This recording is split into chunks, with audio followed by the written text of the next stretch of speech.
Billionaire CEO Asher Kane was untouchable, until Heartbreak left him sleeping on a leather couch and drinking midnight tea left by a mysterious cleaning woman. But when kindness becomes connection, what is he willing to risk? Before we get into the story, comment below where in the world you are watching from today.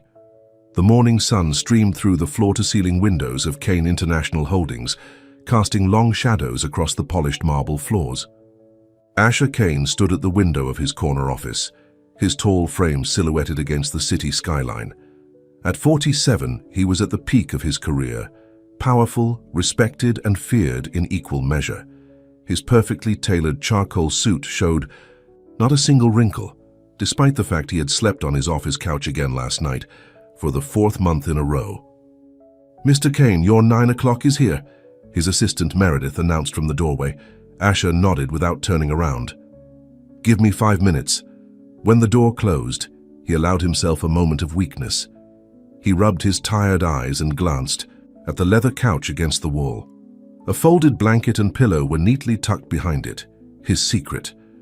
No one knew he had been sleeping here since Claire had walked out 4 months ago, leaving nothing but a diamond ring on their dining table. No note, no explanation, just emptiness.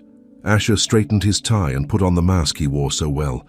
The ruthless businessman who never showed vulnerability. The man who didn't lose. "Send them in," he called out, settling into his chair. The day passed. In a blur of meetings, conference calls, and decisions that would make or break millions of dollars, Asher moved through it all with the precision and control that had made him legendary in business circles. But inside, a hollow feeling had taken root, growing larger with each passing day. By evening, most of the employees had gone home. The cleaning staff had arrived, moving quietly through the building like shadows. Asher barely noticed them. He was reviewing contract terms when his phone rang. "Asher, where have you been hiding?" The voice of Jackson Reed, his oldest friend and business partner, boomed through the speaker. "Working, Jackson, someone has to." Jackson laughed. "All work and no play makes Asher a dull boy. You need to get out of that office." "It's been 4 months since Claire—" "I don't want to discuss Claire." Asher cut him off sharply. Fine, but you can't hide in that office forever. Come have dinner with me and Patricia tonight. We're worried about you." Asher sighed. "I have work to finish. Another time." After hanging up, Asher leaned back in his chair. Everyone wanted him to move on, as if his broken engagement was nothing more than a business deal gone wrong. They didn't understand that. Claire had been his plan for the future, a future he had carefully mapped out like everything else in his life. Hours passed. The office grew quiet. Most of the cleaning staff had finished their work and gone home. Asher checked his watch, 11:30 p.m. He should sleep, but the thought of lying on the couch staring at the ceiling held no appeal. At precisely 11:42 p.m., there was a soft knock at his door. Asher frowned. Everyone should be gone by now. "Come." "In?" he called out cautiously. The door opened slightly, but no one entered. Curious, Asher stood and walked over.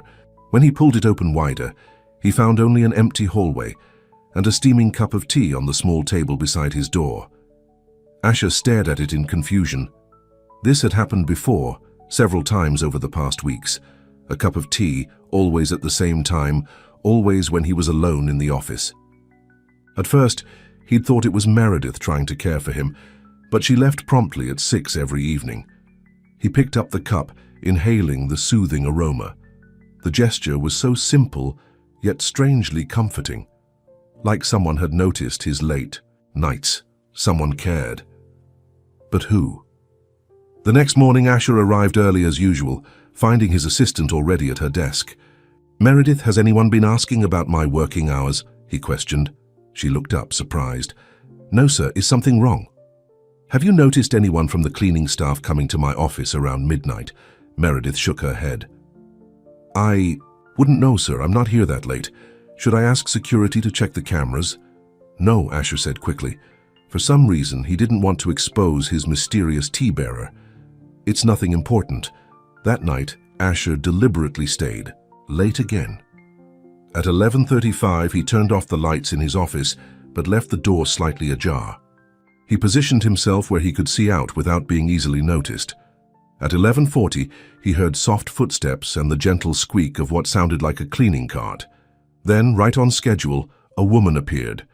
She was dressed in a grey cleaning uniform, her brown hair pulled back in a loose bun with strands escaping around her face. She looked to be in her early 40s with kind eyes and a gentle way of moving. In her hands was a cup of tea. Asher watched as she carefully placed it on the small table, the same way she must have done many nights before. Just as she turned to leave, he stepped forward, pushing the door open completely. "Why do you bring me tea?" he asked quietly. The woman jumped slightly, obviously startled. She turned to face him, and for a moment Asher saw something flicker across her face. Embarrassment, perhaps. "I'm sorry, Mr. Kane. I didn't mean to disturb you," she said, her voice soft but not timid. "You didn't answer my question," he pressed. She met his gaze directly. "I figured even Heartbreak needs something warm." Asher felt as if she'd slapped him. "How do you know I'm—" She shrugged gently. "Men who sleep in suits usually aren't just working late." He should have been offended. He should have reminded her of who he was, of the line she had crossed. Instead, he felt a strange sense of relief wash over him. For 4 months, he'd maintained a perfect facade. And here was this woman, someone who cleaned his office, someone whose name he didn't even know, who had seen right through him. "What's your name?" he asked. Lena Drew." "And how long have you known I've been sleeping here, Lena?" "About 3 months," she admitted. "I've been bringing the tea for 6 weeks." Asher didn't know what to say. He was used to commanding rooms full of the most powerful executives in the country. Yet standing here with this cleaning woman who had shown him a simple kindness, words failed him. "My mother used to make tea when I couldn't sleep," he finally said, not knowing why he was sharing this. Lena nodded. "Tea helps. But so does talking, if you ever need that." With that, she turned and continued down the hallway with her cart, leaving Asher staring after her, the cup of tea growing cool in his hands. The next night, Asher found himself watching the clock as 11:40 approached. When he heard the now familiar sound of the cleaning cart, he stepped out of his office. Lena didn't seem surprised to see him. "Good evening, Mr. Kane," she said, reaching into her cart for the tea she had prepared. "You don't have to do this," he said. "I know." She handed him the cup. "But sometimes small kindnesses matter." Instead of returning to his office, Asher found himself asking, "Do you have a minute to sit?" If she was surprised, she didn't show it. "Just finished this floor."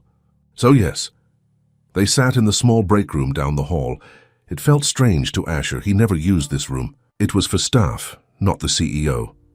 Yet here he was, sitting across from a woman who cleaned his building, feeling more at ease than he had in months. "How long have you worked here?" he asked. "Almost 3 years now," Lena replied. "Night shift mostly." "Dessous. You like it?" She smiled slightly. "It pays the bills, and I like the quiet. Gives me time to think." "What do you think about?" The question slipped out before he could stop it. Lena looked at him for a long moment, as if deciding whether to give him a real answer. "Live music, my husband sometimes." "Is he?" "He passed away 5 years ago, cancer." Her voice was steady, but Asher could hear the pain beneath the words. "He was a jazz saxophonist, played at the Blue Room downtown."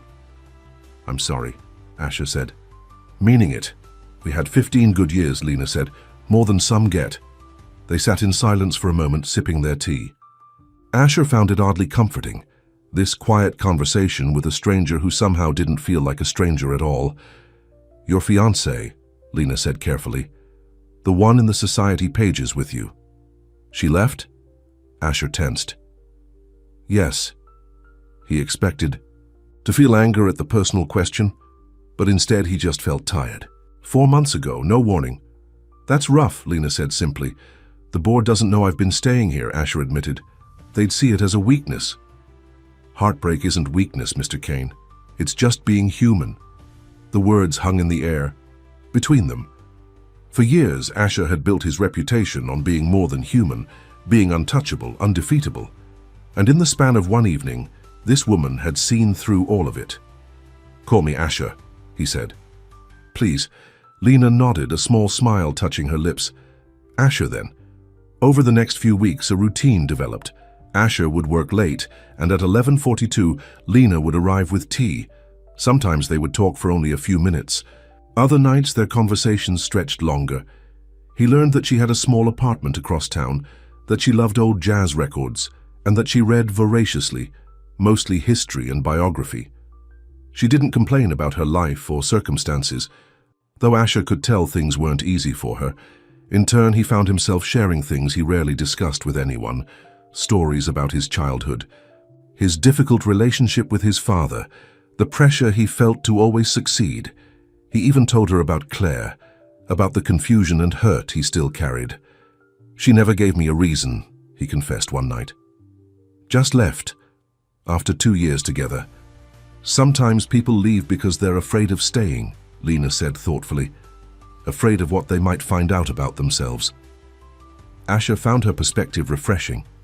She didn't flatter him or tell him what he wanted to hear like so. Many people in his life did. One night in late October, Asher was in the middle of a major crisis. A deal in Asia was falling apart, and he had been on calls all day trying to salvage it. By the time 11:42 rolled around, he was frustrated and on edge. When Lena knocked softly, he barked, "Not now!" She left without a word, and immediately Asher regretted his tone.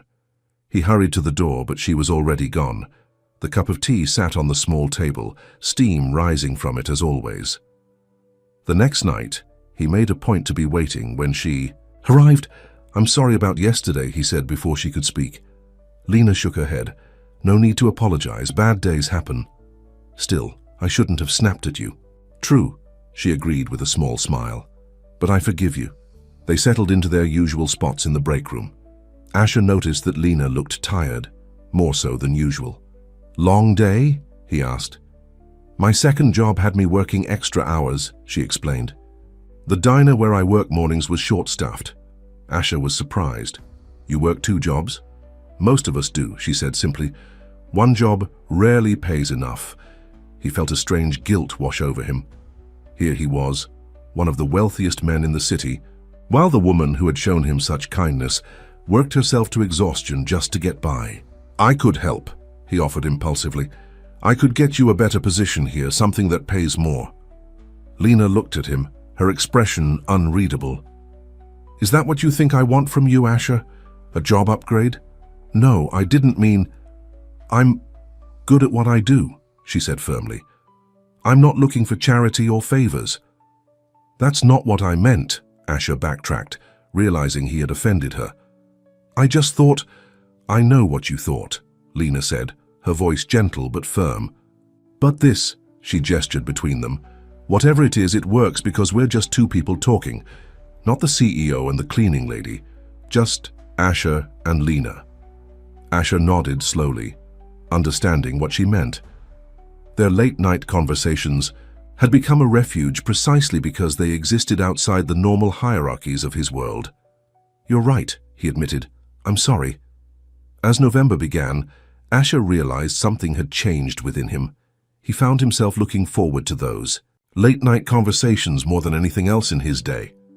He started asking Lena about books she had mentioned, listening to jazz albums she recommended, and for the first time in 4 months, he wasn't thinking about Claire anymore. "You seem different lately," Jackson commented during a lunch meeting. "Less intense. Are you finally getting over Claire?" Asher shrugged. "Maybe I'm just getting perspective." "Well, whatever it is, the board has noticed. They're pleased." Jackson leaned in closer. "Though there are some rumors going around that you've been spending nights at the office." "People talk, Asher." Asher felt a flicker of unease. "I work late sometimes. You know how it is." "Sure, but..." Jackson's phone rang, interrupting them. "Sorry, need to take this, but we'll talk more later." That night, when Lena arrived with the tea, Asher felt a strange tension. Their easy comfort was still there, but now there was something else, an awareness that had been building between them for weeks. "You know," Lena said as they sat together, "when I first started bringing you tea, I thought you might fire me for overstepping." Asher smiled.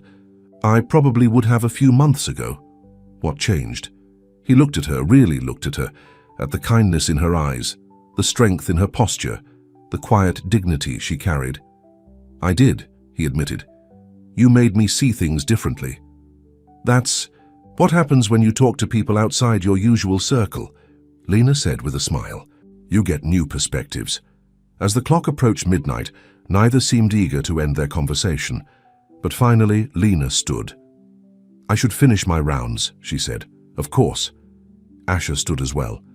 "Lena, I've been thinking, there's a tribute concert at the Blue Room this weekend. For jazz musicians who've passed away in the last decade. Your husband might be honored. Would you want to go?" "With me?" The invitation hung in the air between them, a step across a line they had been carefully maintaining. Lena looked surprised, then thoughtful. As friends," Asher said quickly, though he wasn't sure that was entirely true anymore. "Just to listen to good music and remember." Lena smiled, a real smile that reached her eyes. "I'd like that, Asher.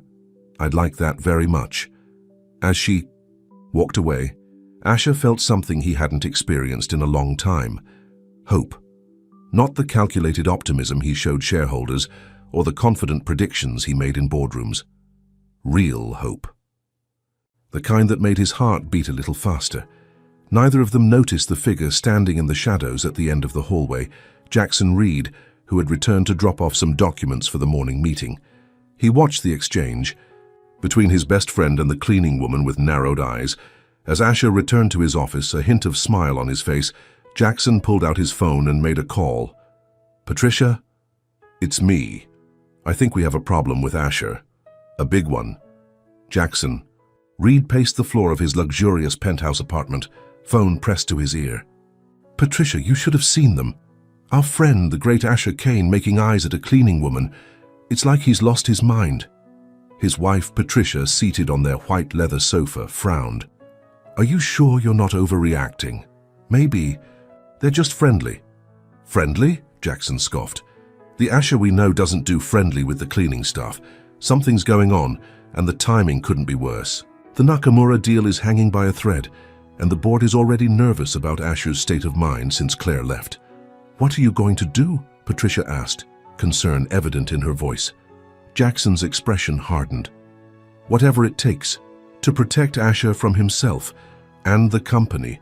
The next morning, Asher arrived at the office feeling more energized than he had in months. The thought of attending the jazz concert with Lena had given him something to look forward to, something personal, not related to business or his broken engagement. "Morning, Meredith," he greeted his assistant with unusual cheerfulness.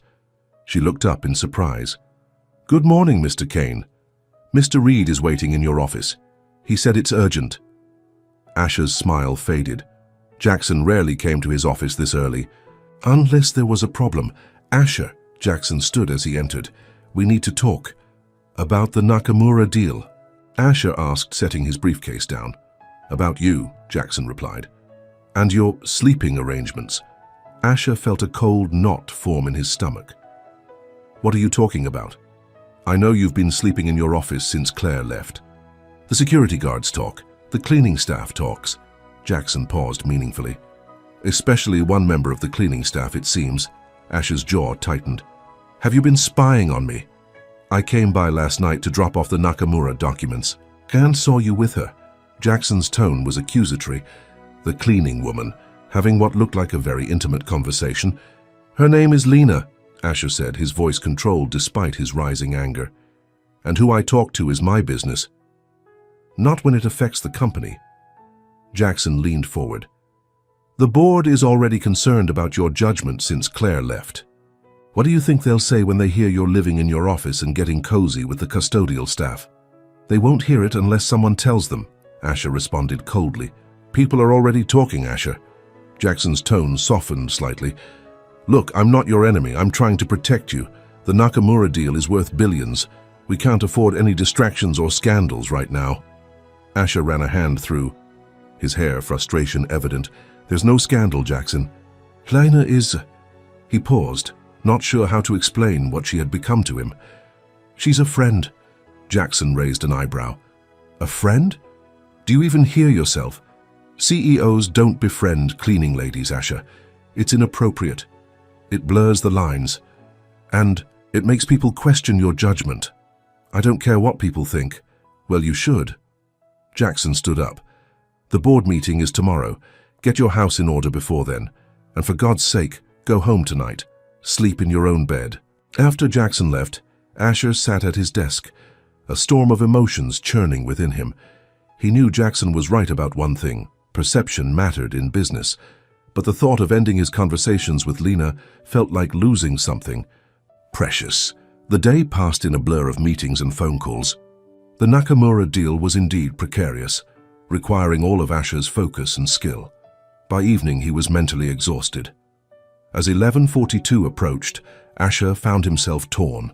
The rational part of him knew he should leave, go to his empty penthouse, and cut off this unusual friendship before it caused problems. But something stronger kept him rooted in place, waiting. When Lena appeared with her cart, Asher felt an involuntary smile spread across his face. "Tea time," she said, handing him the familiar cup. "Thank you." He hesitated. "Lena, about the concert on Saturday." "I'm looking forward to it," she said, her eyes warm. Asher nodded, the words he had planned to say cancelling their plans, dying on his lips. "Me too." They settled into their usual seats in the break room. Asher noticed Lena seemed particularly tired tonight. "Rough day?" he asked. She sighed. "The diner was short-staffed again. Been on my feet since 5 a.m.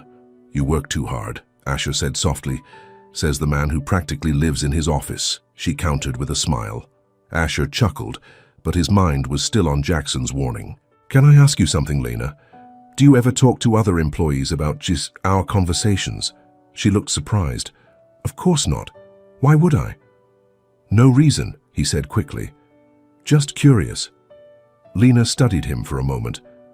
"Something's bothering you," Asher hesitated. It was uncanny how easily she could read him when most people saw only what he wanted them to see. "My friend Jackson saw us talking last night," he admitted. "He's concerned about how it might look to the board, a CEO getting friendly with a member of the cleaning staff." "I see," Lena said, her expression unreadable. "And what do you think?" "I think," Asher began, then stopped. What did he think? That these late-night conversations had become the brightest part of his day? That for the first time in months, he felt like himself again? "I think Jackson doesn't understand what these talks mean to me." Lena was quiet for a moment. "And what do they mean to you, Asher?" The question hung in the air between them, loaded with possibilities neither had acknowledged until now. "They mean..." Asher searched for the right words. "Peace, connection, something real in a world that often feels so false." Lena nodded slowly. "I understand, but if these conversations are causing problems for you..." "They're not," Asher interrupted firmly. "And even if they were, I wouldn't want to stop." The sincerity in his voice surprised even him. Lena's eyes softened, and for a moment, Asher thought she might reach for his hand. Instead, she checked her watch. "I should finish my rounds," she said, standing. "The concert starts at 8 on Saturday. I can meet you there." "I'll pick you up," Asher insisted. "Just give me your address." After Lena left, Asher sat alone in the break room, turning their conversation over in his mind. He knew he was at a crossroads. The safe choice would be to distance himself from Lena, focus on the Nakamura deal, and avoid any potential scandals. But, for once in his life, Asher didn't want to make the safe choice. The board meeting the next day was tense. The Nakamura deal dominated the discussion, with several board members expressing concerns about the Japanese company's hesitation. "They're worried about leadership stability," one board member noted pointedly, looking at Asher. "After your broken engagement made headlines, there have been questions about your personal life affecting business." Asher maintained his composure. "My personal life has no bearing on my ability to lead this company. The Nakamura family simply wants better terms. We're negotiating." Jackson cleared his throat. "Perhaps a show of stability would help. The charity gala next week would be a perfect opportunity to demonstrate that you've moved on. Maybe escort someone suitable." The suggestion wasn't subtle. Asher knew exactly what Jackson meant by someone suitable, not Lena Drew. After the meeting, Jackson approached him. "Patricia's sister is in town, Harvard Law graduate on the city. Arts Council. She'd be perfect for the gala." I already have plans for the gala, Asher lied smoothly. With whom? That's my business. Asher gathered his files. The Nakamura deal will go through, Jackson. Trust me to do my job. I always have, Jackson replied, but lately I'm not sure you're thinking clearly. Saturday evening arrived, and Asher found himself standing outside Lena's modest apartment building. He had left his usual luxury car at home and taken a taxi, not wanting to draw attention in her neighborhood. When Lena opened her door, Asher was struck speechless. Gone was the gray uniform and practical bun. Instead, she wore a simple blue dress that brought out the warmth in her eyes, and her brown hair fell in soft waves around her shoulders. "You look beautiful," he said honestly. A faint blush colored her cheeks. "Thank you. Come in for a minute while I get my coat." Asher stepped into her small apartment, immediately struck by how much it reflected Lena herself. Modest but warm, with bookshelves lining one wall and old jazz records displayed lovingly on another. Photos of a smiling man holding a saxophone sat on a side table. Her late husband, Asher, assumed. "That's Michael," Lena confirmed, following his gaze. "He would have loved tonight's concert. The Blue Room was like a second home to him." Asher nodded, studying the happy face in the photo. "He looks like he was a good man." "The best," Lena said softly. She picked up her coat, a slightly worn but elegant black wool. "Shall we?" The Blue Room was packed when they arrived. The small jazz club had an intimate atmosphere. Dim lighting, small tables clustered around a central stage, walls lined with photos of musicians who had played there over the decades. Asher felt strangely nervous as they were shown to their table. This wasn't a business dinner or a society event where he knew exactly how to behave. This was something personal, something that mattered. "Are you okay?" Lena asked as they settled in. "Fine," Asher assured her. It's been a while since I've done anything like this." Lena smiled understandingly. "Me too." The lights dimmed further, and the club owner stepped onto the stage. "Welcome to our annual Remembering the Greats night," he announced. "Tonight, we honor those who filled this room with music, but are no longer with us. We remember their spirit, their talent, and their love of jazz." As he began reading names, showing photos of each musician on a screen behind him, Asher noticed Lena tensing beside him. "Michael Drew," the owner announced, "whose saxophone could make you laugh or cry sometimes in the same song. Gone 5 years now, but never forgotten." A photo of Lena's husband appeared on the screen, younger than in the pictures at her apartment. Caught in a moment of pure joy as he played his saxophone, Asher felt Lena's hand trembling slightly on the table. Without thinking, he reached over and covered it with his own. She didn't pull away. The music began, a collection of the city's best jazz musicians playing the signature songs of those being honored. When they reached Michael Drew's piece, a team-up, haunting saxophone solo that filled the room with emotion, Asher saw tears sliding silently down Lena's cheeks. "We can leave if this is too much," he whispered. She shook her head. "No. It's beautiful. It's just, I haven't been here since he died, couldn't face it." "Thank you for coming with me," Asher said, squeezing her hand gently. Lena turned to him, her eyes glistening with tears, but also with something else. Gratitude, perhaps. "Thank you for bringing me. I needed this. To remember him in a place where he was happy." After the concert, they walked along the river, the city lights reflecting on the water. The night was cool but clear, and neither seemed eager to end the evening. "Michael used to say that jazz is like life," Lena said as they leaned against the railing, looking out at the water. "It doesn't always go where you expect, but that's what makes it beautiful." Asher smiled. "Sounds like a wise man." He was. Lena turned to face him. "What about you, Asher? Was your life always so planned?" "Pretty much," he admitted. "My father believed that success came from control and discipline. I never questioned it until Claire left," Lena guessed. Asher nodded. "She threw my whole carefully constructed world into chaos. And then just when I thought I had it under control again." "What?" Lena prompted when he fell silent. Asher looked at her, this woman who had brought warmth back into his life with a simple cup of tea and honest conversation. "Then you started, leaving tea outside my door, and things got complicated again, but in a different way." Lena held his gaze. Different how? Better, Asher said simply. Real. Something shifted between them in that moment. An acknowledgement of feelings that had been building for weeks. Asher, Lena began hesitantly, whatever this is between us, it's not simple. Our worlds are very different. I know, he agreed. But maybe that's not a bad thing. The sound of laughter from a passing group of people broke the moment. Lena glanced at her watch. It's getting late. I should get home. Early. Shift at the diner tomorrow. Asher nodded, trying to hide his disappointment. Of course, I'll get us a taxi. The ride to Lena's apartment was quiet, both lost in their own thoughts. When they arrived, Asher walked her to her door. Thank you for tonight, Lena said, keys in hand. It meant a lot to me. To me too, Asher replied honestly. There was an awkward pause. Should he shake her hand? Kiss her cheek? The usual social. Protocols seemed inadequate. Lena solved the dilemma by leaning forward and placing a gentle kiss on his cheek. Good night, Asher, she whispered, before disappearing into her apartment. Asher stood there for a moment, his hand touching the spot where her lips had been. Something had fundamentally changed tonight. He just wasn't sure what it meant yet.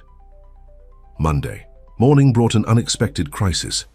Asher arrived at the office to find Jackson waiting for him, a grim expression on his face.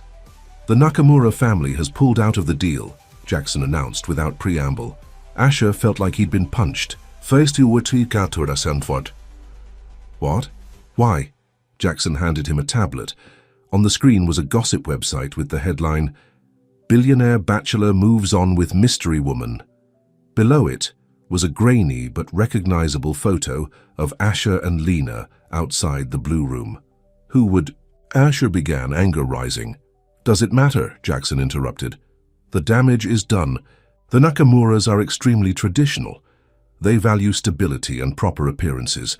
This, he jabbed a finger at the photo, looks like a rebound affair with an employee. It makes you look reckless. This is ridiculous, Asher snapped. My private life has nothing to do with business.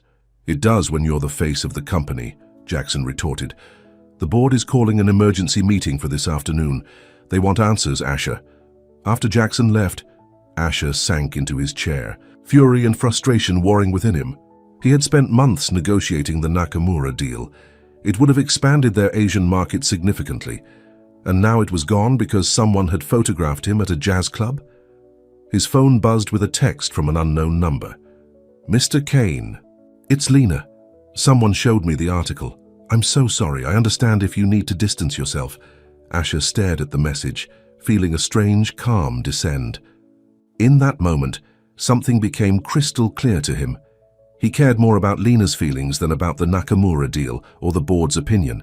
He texted back, "Nothing to be sorry for. We did nothing wrong." The board meeting was every bit as unpleasant as Asher had expected. Several members expressed concern about the company's image and his judgment. Jackson kept shooting him meaningful looks, clearly expecting Asher to promise to end his association with Lena. Instead, Asher stood his ground. My personal life is my own. The Nakamuras overreacted to gossip, which says more about them than about us. We'll find other partners in Asia. This isn't just about the Nakamuras, one board member argued. It's about stability and judgment. First the broken engagement, now this entanglement with an employee. It raises questions. Lena Drew is a good person, Asher said firmly. She works 2 jobs to make ends meet. She brought me tea when I was staying late because she's kind. We attended a jazz concert honoring her late husband. That's hardly scandalous. The room fell silent. It was the most personal Asher had ever been in a board meeting, and everyone seemed unsure how to respond. Finally, the board chairman spoke up.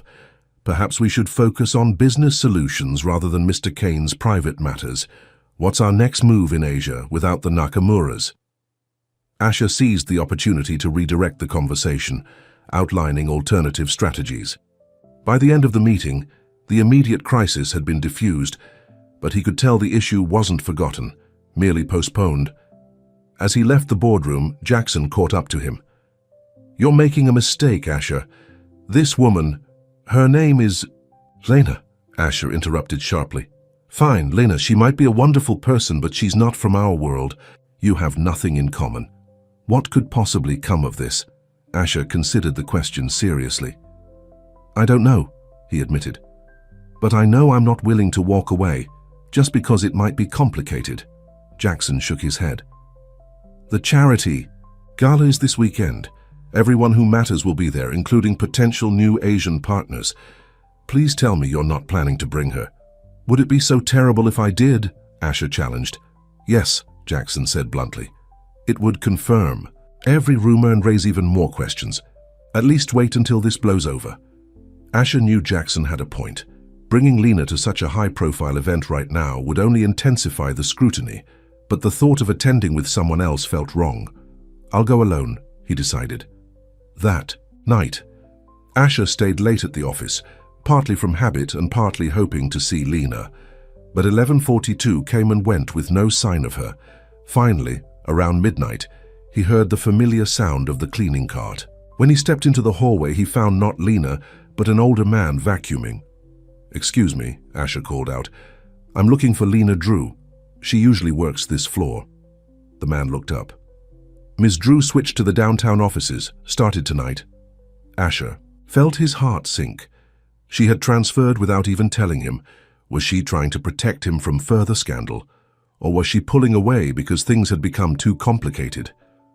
Either way, he wasn't willing to let her disappear from his life so easily. The next morning, Asher made a decision. He had spent his entire career calculating risks and making strategic moves. It was time to apply that same decisive approach to his personal life. He called his assistant. Meredith, I need the address of our downtown office building and the cleaning schedule there. Right away, Mr. Kane, she replied, sounding puzzled. May I ask why? I need to speak with someone, Asher said simply. It's important. That night, Asher drove to the downtown office building. According to the schedule Meredith had obtained, Lena would be working the 8th floor around midnight. As he rode the elevator up, Asher realized he hadn't felt this nervous since his first major business presentation 15 years ago. But this mattered more than any deal ever had. When the elevator doors opened on the 8th floor, he saw her immediately, pushing her familiar cart down the empty corridor, her back to him. Lena, he called softly. She turned, surprise, and then confusion crossing her face. Asher, what are you doing here? Looking for you, he said, walking toward her. You switched buildings without saying goodbye. Lena sighed. I thought it would be easier for you with the board and everything. Easier isn't always better, Asher replied. I've missed our talks. Me too, she admitted. But that article, the photos, I don't want to cause problems for you. You're not the problem, Lena. Asher took a deep breath. The problem is that I've spent my whole life playing by rules that other people set. Be successful. Marry the right kind of woman. Care about what people think. And you know what? It never made me happy. Lena watched him, her expression softening. And what would make you happy, Asher? This, he said simply, gesturing between them. Talking with you. Being with someone who sees me. Not just what I represent. Someone who leaves tea outside my... Typical because she knows I'm hurting. Lena's eyes glistened with unshed tears. It's not that simple. Our worlds are so different. I don't care, Asher insisted. I care about you. The rest we can figure out together, if you want to. The question hung in the air between them. A possibility, a risk, a hope. Lena stepped closer to him, a small smile playing at her lips. Well, Mr. Kane, I've never been one to back down from a challenge. Asher felt something tight in his chest, loosen at her words. Is that a yes? Instead of answering, Lena reached up and touched his face gently. Then, standing on tiptoe, she kissed him, not on the cheek this time, but softly on the lips. When they broke apart, Asher was smiling like he hadn't smiled in years. I should have looked for you sooner. Better late than never, Lena replied, her eyes twinkling. As they stood together in the empty corridor, Asher knew there would be obstacles ahead. The board would object, Jackson would disapprove, society would whisper. But for the first time in his life, Asher Kane didn't care what anyone else thought. He had found something real in a world of pretense, and he wasn't going to let it go. News traveled fast in the corporate world. By the next morning, rumors were flying through Kane International Holdings that Asher Kane, the untouchable CEO, was involved with a cleaning woman from the downtown offices. Jackson Reed sat in his spacious office, phone pressed to his ear. "Patricia, it's worse than we thought. He went looking for her at midnight in the downtown building." "Are you sure?" his wife asked, concern evident in her voice. "My source in security confirmed it," Jackson replied grimly. "This isn't just a passing fancy. He's serious about her." Patricia sighed. "What are you going to do?" Jackson's expression hardened. "Whatever it takes to protect the company. And Asher, even from himself." Across town, Lena Drew was finishing her morning shift at the diner. As she refilled a customer's coffee cup, her mind drifted to the night before, to Asher standing in that empty hallway, telling her he didn't care what anyone thought, to the kiss they had shared. It felt like a dream, the kind that would evaporate in the harsh light of day. "Lena, phone call for you," the diner manager called out. She wiped her hands on her apron. "Who is it?" "Didn't say. Just asked for you." Line 2. Lena picked up the receiver, expecting it to be about her second job. "This is Lena." "Good morning," Asher's warm voice came through, instantly bringing a smile to her face. "Asher? How did you know where I work?" I asked around, he admitted. "I hope that's okay."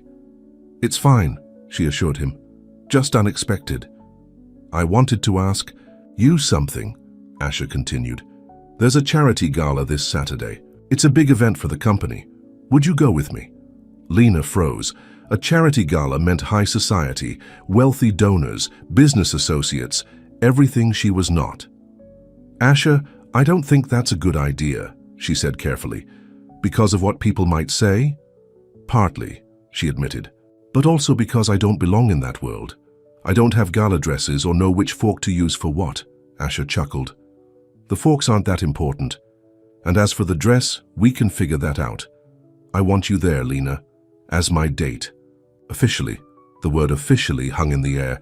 This wasn't just an invitation to an event, it was a declaration. "Are you sure?" Lena asked, her voice quiet. "There will be consequences." "I'm sure," Asher replied without hesitation.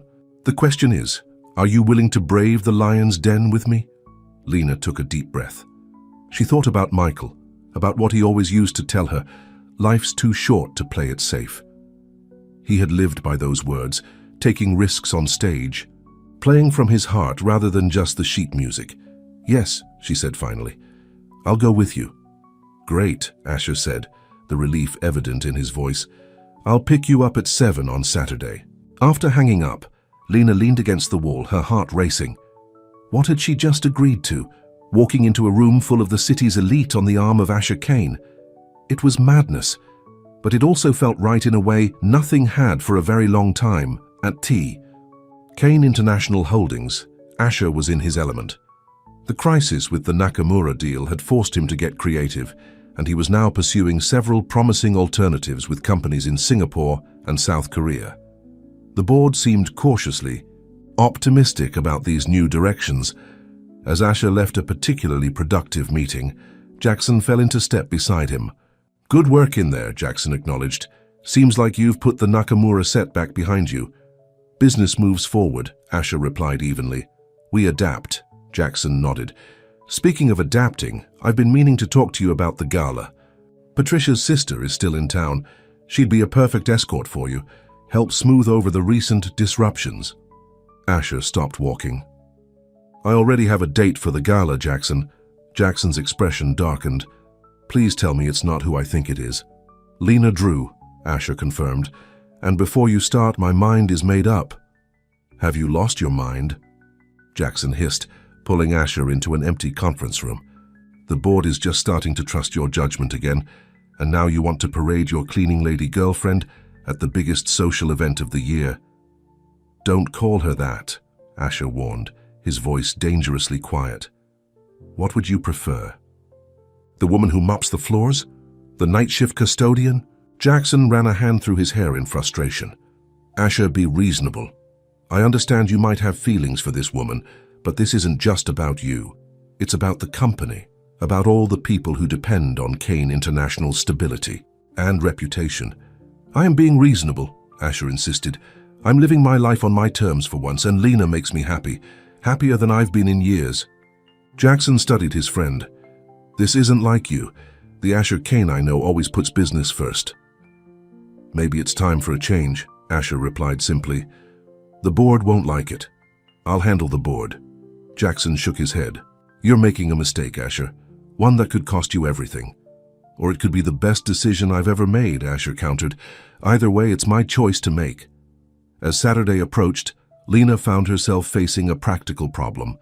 She had nothing appropriate to wear to a charity gala. Her nicest dress was the blue one she had worn to the jazz club, and she knew instinctively it wouldn't be formal enough. On Friday, as she was finishing her shift at the diner, the bell above, the door jingled. Lena looked up to see a stylish woman in her 50s, with short silver hair and kind eyes. We're closing in 10 minutes, Lena informed her. The woman smiled. I'm not here for coffee. I'm looking for Lena Drew. Lena frowned, wiping her hands. On her apron. That's me. Can I help you? My name is Margaret Wilson. I'm Asher Kane's mother. Lena felt her heart skip a beat. Oh, I wasn't expecting... Neither was I until my son called me yesterday, Margaret said with a warm smile. He mentioned you might need some help preparing for tomorrow's gala. Did he send you to give me etiquette lessons? Lena asked, unable to keep a hint of defensiveness from her voice. Margaret laughed. Good heavens, no, those people aren't worth impressing. I came to offer you something else, access to my closet. I have several gowns that might suit you, and we appear to be similar in size. Lena blinked in surprise. You want to lend me a dress? If you'd like, Margaret confirmed. No pressure, but Asher mentioned you were concerned, and I thought I might help. There was something in Margaret's eyes, a kindness, an absence of judgment, that instantly put Lena at ease. That's very generous of you, Lena said sincerely. But why would you help me? You don't even know me. Margaret's expression softened. Because my son hasn't sounded this happy in years, not even with Claire, and I'm curious about the woman who put that warmth back in his voice. 2 hours later, Lena found herself in Margaret Wilson's elegant townhouse, surrounded by more beautiful dresses than she had ever seen in one place. What about this one? Margaret suggested, holding up. A deep emerald gown with simple lines and subtle beading. Lena touched the fabric reverently. That's beautiful, but I couldn't possibly try it on, Margaret encouraged. Humor an old woman. When Lena emerged from the dressing room, Margaret's eyes widened. Perfect, she declared. With your coloring, it's absolutely stunning. Lena turned to look in the full-length mirror and barely recognized herself. The emerald dress fit as if it had been made for her, highlighting her slender figure and bringing out the warm tones in her skin and hair. I can't accept this, Lena protested weakly. It's too much. Nonsense, Margaret replied firmly. It's been sitting in my closet for years. Now it will go to a gala and make my son smile. That's worth more than any dress. As Lena prepared to leave, Margaret took her hands. May I offer one piece of advice, my dear? Lena nodded. Those people tomorrow night, they'll judge you. They'll whisper. They'll try to make you feel small. Margaret's expression was serious. Don't let them. You've already won what matters, Asher's heart. The rest is just noise. Lena squeezed the older woman's hands. Thank you. Not just for the dress, but for understanding. Margaret smiled. I wasn't always Mrs. Wilson, the society matron, you know. I was a receptionist when I met Asher's father. I know what it's like to walk into a room and feel everyone wondering why you're there. Lena's eyes widened in surprise. I had no idea. Most people don't, Margaret said with a wink. That's the secret, Lena. In time, if you act like you belong, everyone else will believe it too. Saturday evening arrived all too quickly. As Lena put the finishing touches on her hair, swept up in an elegant knot that had taken 3 attempts to perfect, she felt a flutter of nerves in her stomach. This wasn't just a date. It was Asher making a statement to his entire social circle. A knock at her door announced his arrival. When she opened it, Asher stood there in a perfectly tailored tuxedo, looking every inch the powerful CEO. For a moment, Lena felt the gulf between their worlds acutely. Then he saw her in the emerald dress, and his expression transformed into one of such pure admiration that all her doubts melted away. "You look incredible," he said softly. Lena smiled. "Your mother has excellent taste." Asher raised an eyebrow. "You met my mother?" "She found me at the diner yesterday," Lena explained. "Arrived with a peace offering in the form of this dress." Asher shook his head, looking both surprised and pleased. "I mentioned your concerns about the gala to her, but I didn't expect her to take matters into her own hands." "I like her," Lena said simply. "She's kind, but she doesn't suffer fools." "That's a perfect description of my mother," Asher agreed with a chuckle. "Ready for this?" Lena took a deep breath. "As ready as I'll ever be." The Riverside Grand Hotel's ballroom was transformed for the annual Children's Hospital Charity Gala. Crystal chandeliers cast a warm glow over tables draped in white linen and adorned with elaborate floral centerpieces. The city's wealthiest and most influential people mingled, glasses of champagne in hand, jewelry glittering in the soft light. As Asher and Lena entered, a noticeable hush fell over the nearest groups of people. Heads turned, whispers began. Lena felt her pulse quicken, but Asher's hand at the small of her back remained steady, grounding her. "Asher, there you are." Jackson approached, a forced smile on his face. Beside him was a stunning blonde woman in her 30s, wearing an expression of polite curiosity. "Jackson," Asher greeted coolly. "This is Lena Drew. Lena, this is Jackson Reed, my business partner, and his wife, Patricia." "Pleasure," Jackson said tightly, not quite meeting Lena's eyes. Patricia, however, surprised them by extending her hand warmly. "It's lovely to meet you, Lena. That color is absolutely stunning on you." "Thank you," Lena replied, grateful for the kindness, even if it might be superficial. More introductions followed, board members, business associates, society figures.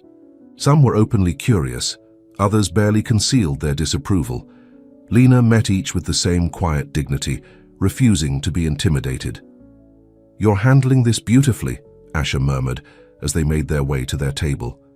"I keep reminding myself that their opinions don't define me," Lena replied. "Your mother gave me a pep talk yesterday," Asher smiled. "Did she now? I should thank her." Dinner was a parade of exquisite dishes served by attentive waitstaff. Lena was seated between Asher and an elderly gentleman who turned out to be a retired judge with a passion for jazz music. Their conversation about the great saxophonists of the past century flowed easily, and Lena found herself relaxing, until she noticed a striking woman in a red dress approaching their table. "Asher," the woman purred, "what a surprise to see you here tonight. I thought for sure you'd still be hiding in your office."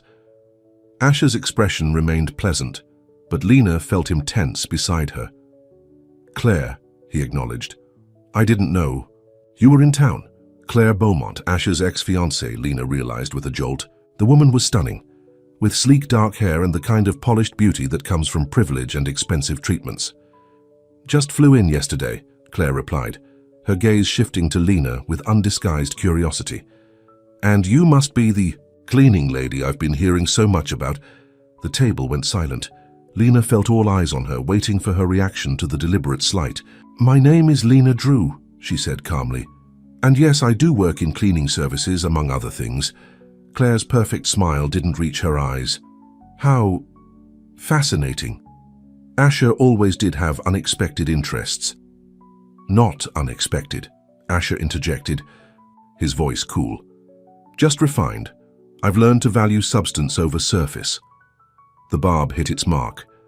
Claire's smile faltered for a moment before she recovered. "Well, I should get back to my table. Richard is waiting." She gestured toward a distinguished-looking man across the room. "He's running for state senate next year. You should come say hello, Asher, for old times' sake." After she sashayed away, Lena released a breath she hadn't realized she was holding. "I'm sorry about that," Asher said quietly. "Don't be," Lena replied. "If that's the worst confrontation of the evening, I think we're doing well." The evening progressed, with dinner giving way to dancing. The orchestra played a waltz, and Asher stood, extending his hand to Lena. "Would you do me the honor?" he asked. Lena hesitated. "I'm not sure I remember how to waltz." "Just follow my lead," he assured her. On the dance floor, Asher pulled her gently into his arms. As they began to move to the music, Lena was surprised at how naturally it came back to her, the basic steps she had learned in a community college dance class years ago. "You're full of surprises, Ms. Drew," Asher murmured as they glided across the floor. "So are you, Mr. Kane," she replied with a smile. "I didn't expect you to be such a good dancer." "Years of obligatory lessons," he admitted. "This is the first time I've actually enjoyed it." As they danced, Lena was aware of the eyes following them, the whispers behind hands. But here, in Asher's arms, none of it seemed to matter. For these few minutes, they existed in their own world, defined by nothing but the music and the way they moved together. Until Jackson Reed appeared at Asher's shoulder. "Sorry to interrupt, but we have a situation," he said urgently. "The Koreans are having second thoughts." Asher's expression clouded. "What? Why?" "They've heard rumors," Jackson said, glancing meaningfully at Lena. "About instability in leadership. They want reassurance." Asher sighed. "When?" "Now. They're on a conference call in the business suite upstairs. Mr. Park specifically asked for you." Asher turned to Lena, regret in his eyes. "I'm sorry. This is important." "I understand," she assured him. "Go. Do what you need to do." After Asher left with Jackson, Lena made her way to their table, feeling suddenly exposed without him beside her. She noticed the subtle shifts in the room, people who had been polite earlier, now barely acknowledging her presence. "May I join you?" a warm voice asked. Lena looked up to see Margaret Wilson standing there, elegant in a navy blue gown. "Please," Lena said gratefully. Margaret settled into the chair next to her. "I saw my son being pulled away for business. How typical." "It sounded important," Lena said. "Something about Korean investors." Margaret raised an eyebrow. "And Jackson just happened to need Asher right in the middle of your dance." Lena frowned. "You think it was deliberate?" "I've known Jackson Reed for 20 years, Margaret replied. "He's as calculating as they come. Always has been, even when he and Asher were in college together." They sat in comfortable silence for a moment, watching the dancers. "They'll never accept me, will they?" Lena asked quietly. "These people? This world?" Margaret considered her question seriously. "Some will, some won't. The question is whether that matters to you, or to Asher." "I don't want to be a liability to him," Lena admitted. "His business, his reputation, they're important." "So are you," Margaret countered. "I haven't seen my son look at anyone the way he looks at you, not even Claire." Before Lena could respond, she noticed a commotion near the entrance to the ballroom. Asher had returned, but he looked angry. Jackson followed close behind, speaking urgently. As they approached the table, Lena could hear their heated exchange. "You lied to me," Asher was saying. "There was no call from Park. The Koreans are fine." "I needed to speak with you privately," Jackson defended. "You weren't listening to reason." "So you manufactured a crisis?"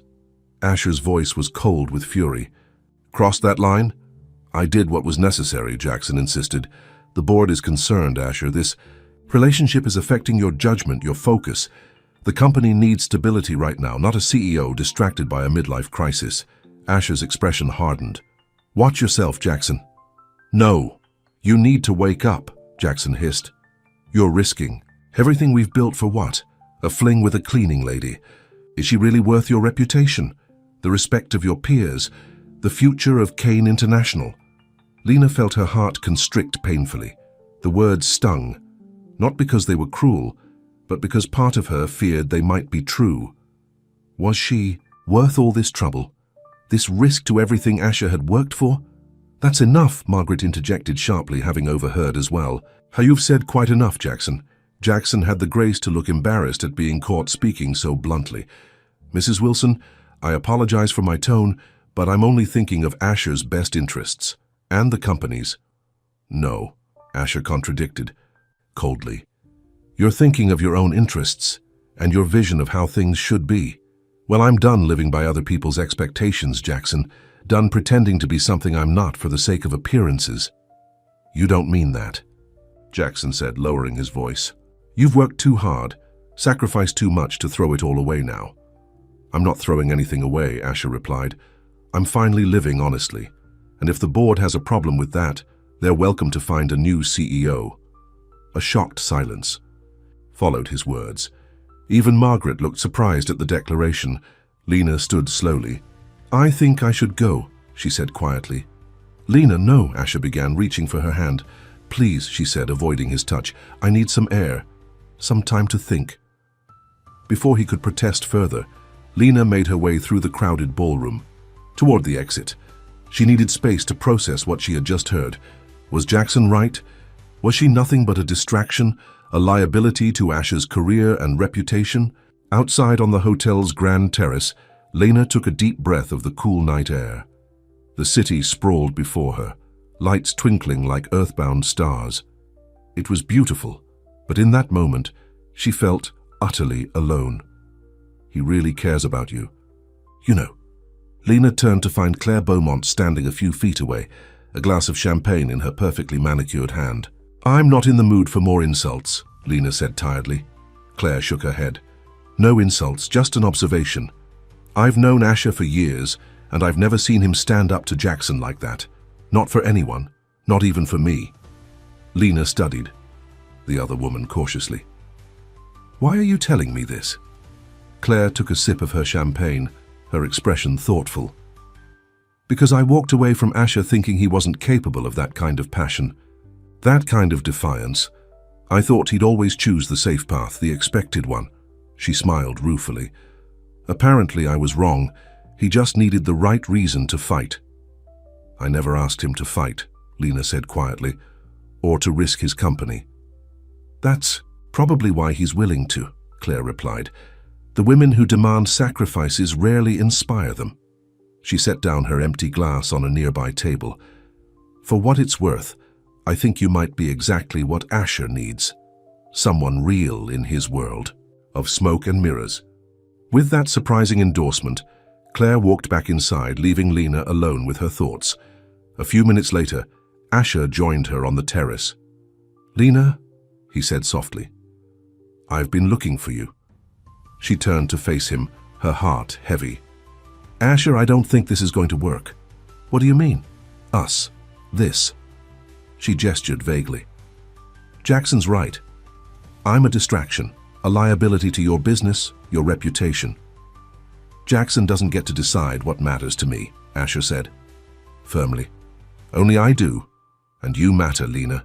More than the company, more than what people think." Lena shook her head. "You say that now, but what about 6 months from now, a year, when the novelty wears off and you're left with the consequences? I don't want you to wake up one day and resent me for costing you everything you've worked for." Asher moved closer, taking her hands in his. "That won't happen." "You can't know that," Lena insisted. "We're from different worlds, Asher.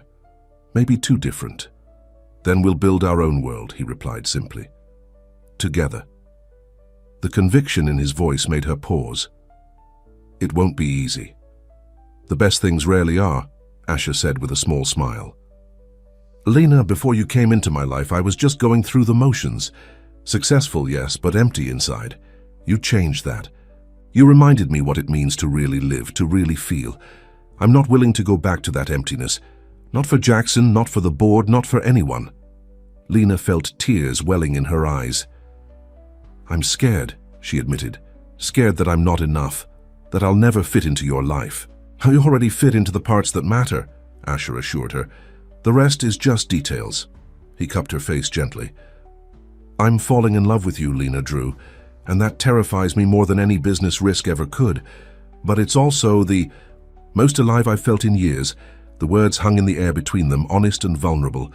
Lena felt something shift inside her, a wall crumbling, a fear receding. "I'm falling in love with you too," she whispered, "and it terrifies me just as much."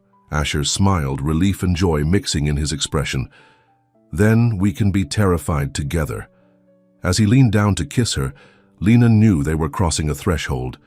There would be challenges ahead, prejudices to face, differences to navigate. But in this moment, with the city lights spread out below them and the stars shining above, none of that seemed to matter. In Asher's arms, Lena felt something she hadn't experienced since Michael died, the sense that she belonged exactly where she was. Inside the ballroom, Jackson Reed watched the couple on the terrace through the large windows. His expression was unreadable as he pulled out his phone and dialed a number. "It's me," he said when the call connected. "We need to talk about Asher and his cleaning lady. I think it's time for Plan B." The gala continued around him, laughter and music filling the air, while on the terrace Asher and Lena remained in their own world, unaware of the storm gathering on the horizon. The Monday morning following the gala, Asher arrived at Kane International Holdings to find his assistant, Meredith, looking unusually anxious. "Mr. Kane, the board has called an emergency meeting," she informed him. 9 o'clock in the main conference room. Asher checked his watch, 8:30. "Any idea what this is about?"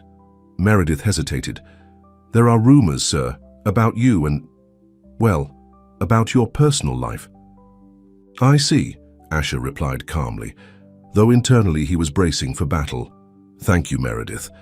In his office, Asher found a stack of financial reports that needed his review before the Asian markets opened, but his mind kept drifting to Lena and the night of the gala. Despite the confrontation with Jackson, it had ended wonderfully. After their moment on the terrace, they had returned to the ballroom, danced again, and then left early, stopping for ice cream at an all-night diner like teenagers. Lena had been different after their conversation, more relaxed, more confident, as if she had made a decision to stop worrying about what others thought and simply be herself. It was one of the many things Asher admired about her, that quiet strength that ran beneath her gentle exterior.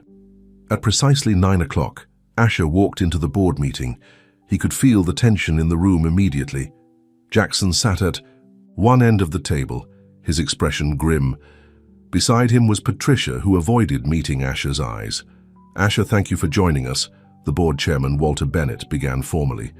"We've called this meeting to discuss some concerns that have been raised about your recent behavior and its impact on the company." "My behavior," Asher repeated, keeping his tone neutral.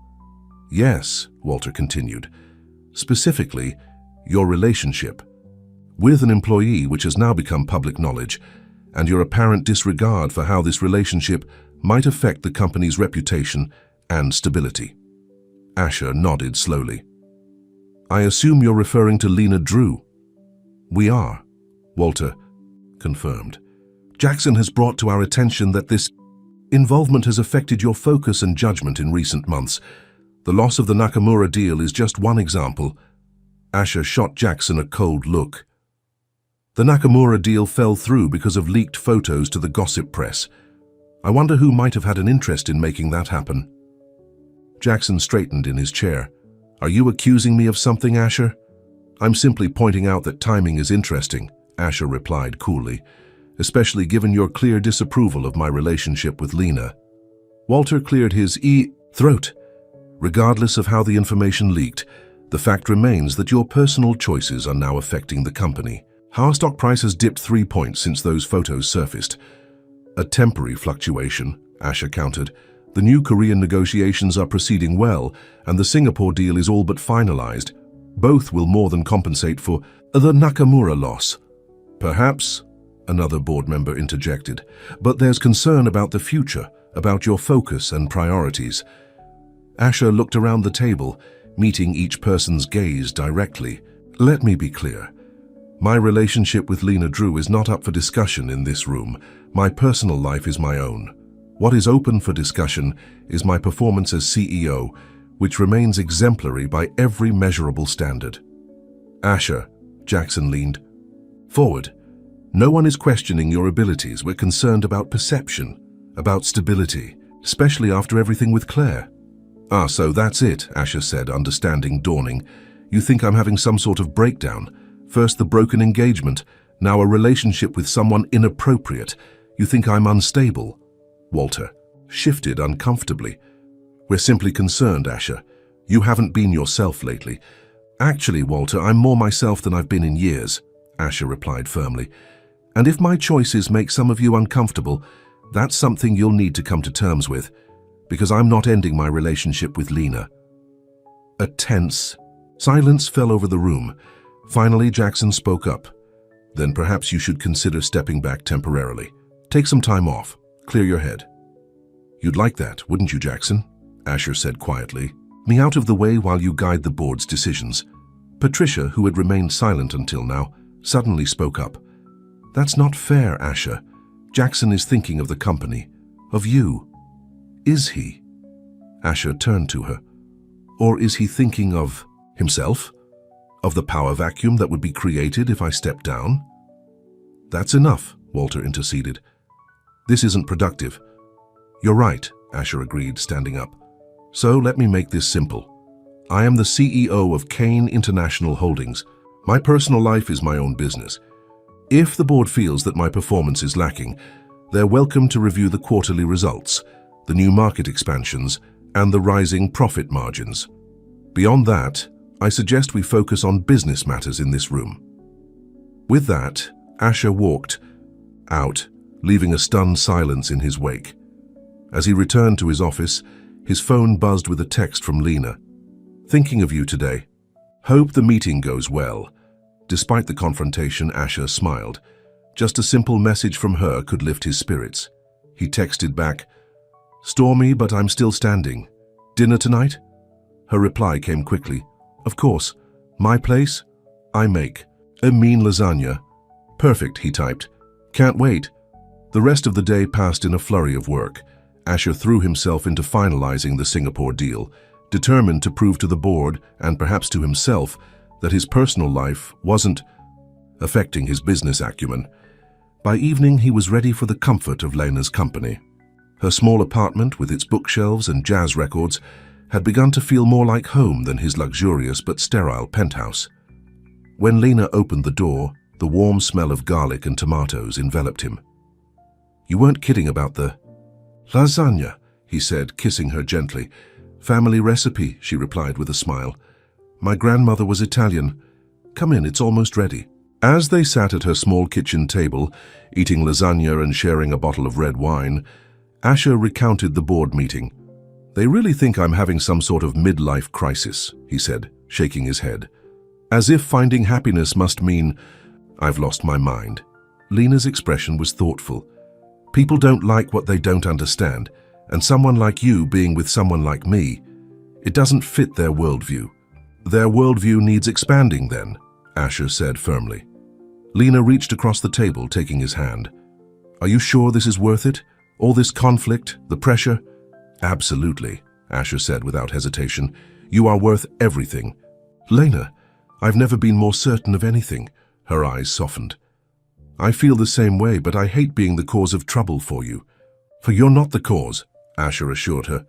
The cause is other people's narrow-mindedness, their insistence on putting everyone in neat little boxes, CEO with socialite, cleaner with blue-collar worker.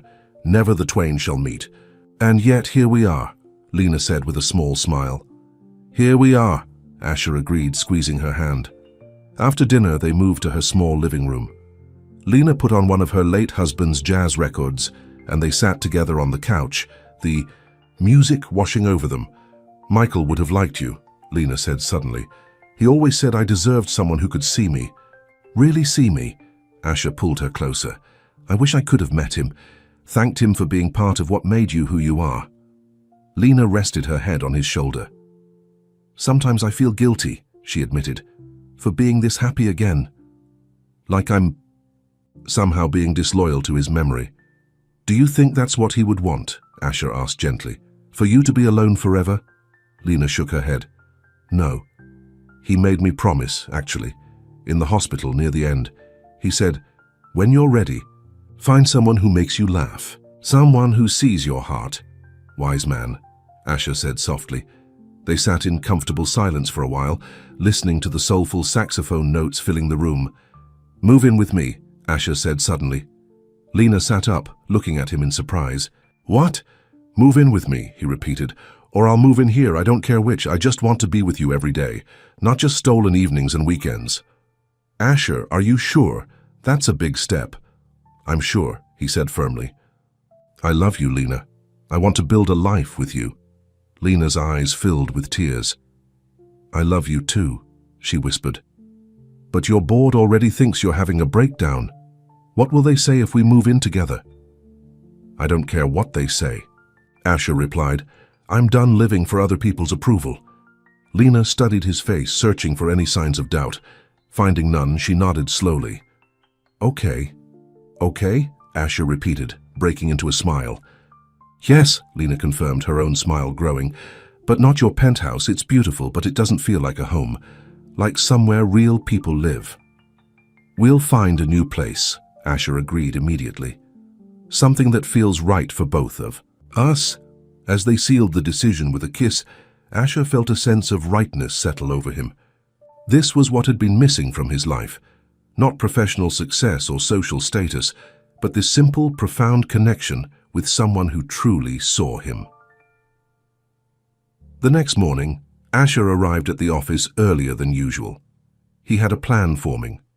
One, that would secure his position at the company, while giving him the freedom to live his life on his own terms. He called his lawyer and his financial advisor, setting up meetings for later that day. Then he began drafting a proposal for the board. Around 10 o'clock, Jackson appeared in his doorway. "We need to talk," he said without preamble. "Come in," Asher replied calmly, setting aside his work. Jackson closed the door behind him. "You embarrassed me in front of the board yesterday. You brought my personal life up for discussion without warning me," Asher countered. "What did you expect?" Jackson sighed, dropping into a chair. "I expected you to see reason, to understand what's at stake here." "I understand perfectly," Asher replied. "I just have different priorities than you do." "We've been friends for 20 years, Asher," Jackson said, his tone softening. "I'm trying to protect you. This woman—" "Lena," Asher interrupted. "Her name is Lena, and she makes me happier than I've ever been, including with Claire, whom you approved of wholeheartedly." "Claire made sense," Jackson insisted. "She was from our world. She understood the demands, the expectations." "And she left without a word," Asher reminded him, "while Lena, who has every reason to run from the complications of being with me, has stood firm. Loyalty counts for something, Jackson." Jackson studied him for a long moment. "You really love her, don't you?" "I do," Asher confirmed simply. Jackson shook his head. "I still think you're making a mistake, but it's your mistake to make." He stood to leave, then paused. "The board is reconvening this afternoon. There's talk of asking for your temporary resignation." Asher nodded. "I expected as much. Thank you for the warning." After Jackson left, Asher accelerated his plans. He made several calls, had Meredith reschedule some meetings, and finalized the document he was working on. When the board meeting was called for 3 p.m., Asher was ready. Walter Bennett opened the session grimly. "Asher, after yesterday's discussion, the board has continued to express concerns about your judgment and focus. We believe it might be in everyone's best interest if you took a temporary leave of absence while these personal matters settle down." Asher remained calm. "Before you vote on that, I'd like to present an alternative proposition." He distributed copies of the document he had prepared.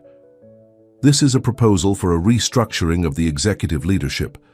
Under this plan, I would remain CEO but focus primarily on client relations, strategic development, and international expansion, areas where my strengths and expertise are most valuable." The board members flipped through the pages, expressions ranging from surprise to interest. "Day-to-day operations would be overseen by a chief operating officer," Asher continued.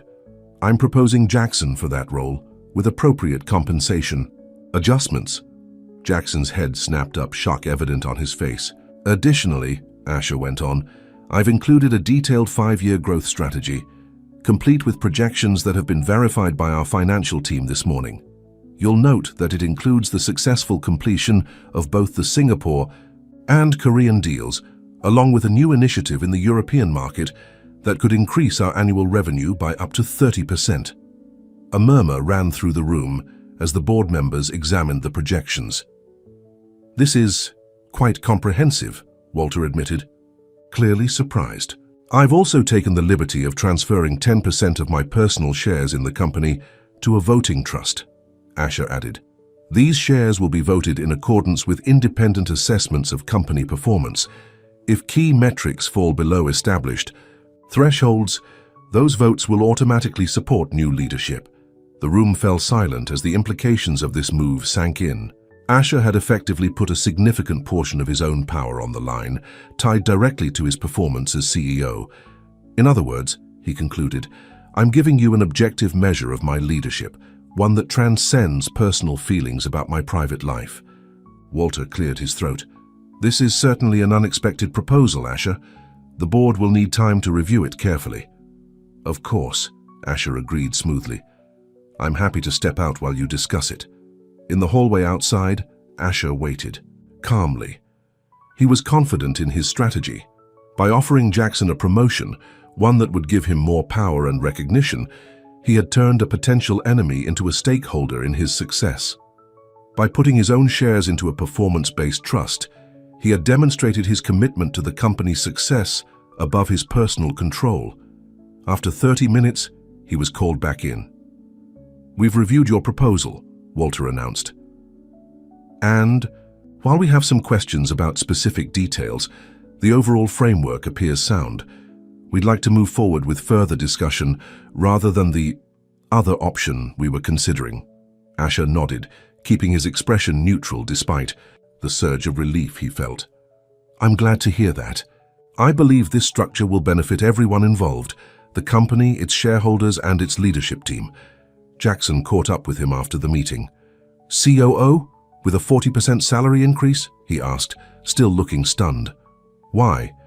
Because you're good at what you do, Asher replied honestly, and because I'd rather have you working with me than against me. Jackson shook his head. I've never worked against you, Asher. I've always had the company's best interests at heart. As have I, Asher said. We just defined those interests differently. He extended his hand. Partners? After a moment's hesitation, Jackson took it. Partners. But don't think this means I approve of your relationship. I don't need your approval, Asher said mildly. Just your respect for my choices. Jackson nodded reluctantly. I can try to give you that much. That evening, when Asher told Lena about the day's events, she listened with a mixture of pride and concern. You're putting your own shares at risk? She asked. Because of me? Not because of you, Asher corrected gently. Because it's the right thing to do. Because my personal happiness shouldn't come at the expense of the company's success, and I'm confident it won't. This way everyone wins. Lena shook her head in wonder. You're something else, Asher Kane. So I've been told, he replied with a smile, pulling her close. Now, about finding us a new place to live. Over the next few weeks, life fell into a new rhythm. Asher and Lena spent their evenings house hunting, looking for a place that would feel like home to both of them. They finally settled on a brownstone in a quiet neighborhood. Not as luxurious as Asher's penthouse, but warm and full of character, with enough space for Lena's books and records, and a small garden that she immediately began planning for, at sea. Work. The restructuring was going smoothly. Jackson seemed to be embracing his new role with enthusiasm, and the Korean deal was finally signed, bringing a wave of positive press that helped erase the memory of the Nakamura setback. Even the board seemed to be coming around, especially as the quarterly results showed stronger performance than projected. Walter Bennett had even invited Asher and Lena to dinner at his home, a clear sign that acceptance, if not outright approval, was growing. One evening in late spring, as they were preparing to move into their new home, Asher found Lena sitting on the floor of her apartment, surrounded by photo albums. Michael's parents sent these, she explained, making room for him beside her. They thought I might want them for the new house. Asher sat down, looking at the photos of a younger Lena with her late husband, holidays, concerts, ordinary moments captured in time. We should display some of these, he said. He was an important part of your life, he still is. Lena looked at him, her eyes soft with emotion. You wouldn't mind? Having photos of my late husband in our home? Of course not, Asher replied, sincerely. He helped make you who you are, the woman I love. Lena leaned against him, emotion overwhelming her for a moment. I never thought I could be this happy again, she admitted. After he died, I just existed, worked, survived. I never expected to find love like this twice in one lifetime. Neither did I, Asher said, wrapping an arm around her. I thought success was enough. Money, power, respect. Then Claire left, and I realized none of it meant anything without someone to share it with. But even then I was looking in all the wrong places, until you caught me leaving tea outside your door, Lena said with a smile. Until then, Asher agreed, kissing her forehead. Best thing that ever happened to me. The following weekend, they moved into their new home. Asher had insisted on doing it themselves rather than hiring movers, another break from his old life of delegating everything. As they carried boxes and arranged furniture, laughing despite the exhaustion, Asher felt a contentment he had never known before. Here in this house with this woman, he wasn't Asher Kane, CEO of Kane International Holdings. He was just Asher, a man building a life with the person he loved. By evening, they had made enough progress to justify a break. They sat on the floor of their new living room, sharing a pizza and a bottle of wine. We should have a housewarming party, Lena suggested. Invite friends, family. Who do you want to invite? Asher asked. My friend Susan from the diner. Michael's parents, they'd like to see the house, a few others. Lena looked at him. What about you? Your mother, of course. Definitely my mother, Asher agreed. She's already planning to redecorate for us, I'm sure. What about Jackson and Patricia? Lena asked carefully. Asher considered it. Things have been better with Jackson lately, more professional, but I'm not sure he's ready for a social event with us. Maybe it would help, Lena suggested.